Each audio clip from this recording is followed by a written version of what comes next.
এই বছরের ষষ্ঠীটা আমাদের কাছে কিন্তু একটু আলাদা অন্যান্য বছরগুলোর থেকে।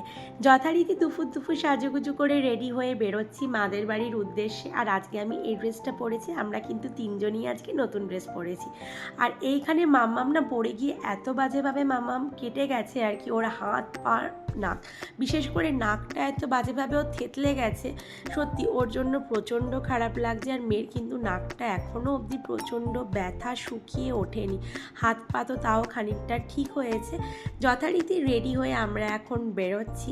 আর বেরোতে বেরোতে আমাদের না অনেকটাই দেরি হয়ে গেছে। আমি কোনো দিনও কোনো জায়গাতে টাইম মতো পৌঁছাতে পারি না, জানি না কেন। একটাই টাইম থাকলে 5টায় গিয়ে পৌঁছাই, এটা কিন্তু আমার একটা বিশাল বড় গুণ। যাই হোক, সেরকম সাজুগুজুও করিনি, কিন্তু সকাল থেকে এটা ওটা করতে করতে আর হলো না। আলটিমেট আমি কিন্তু বেরোচ্ছি। আর বেরোবার পর আমি একটু ব্যারাকপুর স্টেশনের দিকেও গিয়েছিলাম। মার জন্য কিন্তু আমি ষষ্ঠীর জন্য আগেই শাড়ি কিনে নিয়েছিলাম, কিন্তু মার জন্য ভাবলাম একটা বিছানার চাদরও নেব। তো মা নাই করছিল আনতে, কেননা মাকে আমি কিছুদিন আগেই পুরী ঘুরতে গিয়েছিলাম, তখন কিন্তু চাদর এনে দিয়েছিলাম। তারপরও আমি পছন্দ করে নিলাম। তো এখানে আমি দুখানা চাদর নিয়েছি, একটা আমার বাড়ির, একটা মার।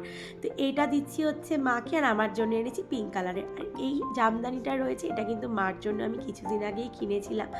আর আমার চ্যানেলে কিন্তু, অর্থাৎ আমার ইউটিউব চ্যানেলে কিন্তু বড় ভিডিও আসবে, সেখানে গিয়ে চাইলে আপনারা দেখতে পারেন মেন ব্লগটা, যেখানে আমি সমস্ত কিছু ডিটেলসে দেখিয়েছি। আর এখানে আমার এতটা খিদে পেয়ে গিয়েছিল, এসে দেখলাম মা এখানে মাটন বসিয়েছে। আমাদের শ্বশুরবাড়িতে কিন্তু ষষ্ঠীর সেরকম কোনো নিয়ম নেই, কিন্তু বাপের বাড়িতে রয়েছে। মা এখানে ঘট পাতা, মুঠো বাঁধা, জামাই ষষ্ঠী দেওয়া, এই যে চাল এরকমভাবে ভেজানো, 5 ফল দিয়ে সমস্ত কিছু কিন্তু করে। আমার ঠাকুমা থাকতেই দেখে আসছি যে এরকমভাবে ষষ্ঠীর আয়োজন আমার বাড়িতে করা হয়। মা কিন্তু এতগুলো বছর ধরে এই নিয়মগুলো ঠাকুমার মতন করেই কিন্তু একেবারে পালন করে আসছে। তো মা প্রথমে সুমনকে জামাই ষষ্ঠী দেয়, তারপর কিন্তু আমাকে আর মামামকেও কিন্তু মা ষষ্ঠী দিয়েছে। আর আজকে বাড়িটা বড্ড ফাঁকা লাগছে, তার কারণ আমার 3 পিসির, দিদি, জামাইবাবু, বোন প্রত্যেকের কিন্তু আসার কথা ছিল, যেহেতু একটা বিশেষ কারণে ওরা আজকে কেউ আসেনি। তবে খুব তাড়াতাড়ি কিন্তু আমাদের বাড়িতে একটা খুব সুন্দর অনুষ্ঠান হবে, আর সেটাও কিন্তু আপনাদের মাঝে শেয়ার করব। সেদিন সবাই হয়তো আসবে, কিন্তু এই ষষ্ঠীর নিয়মটা হয়তো সেই দিন হবে না। যাই হোক, তার জন্য ওদেরকে বড্ড বেশি আর কি মিস করছিলাম। আর মার যেহেতু শরীরটা মাসখানিক আগে প্রচণ্ড খারাপ ছিল, তাও মা নিজে হাতে এত সুন্দর করে আয়োজন করেছে, রান্নাবান্না করেছে, এটাই কিন্তু আমাদের কাছে অনেক।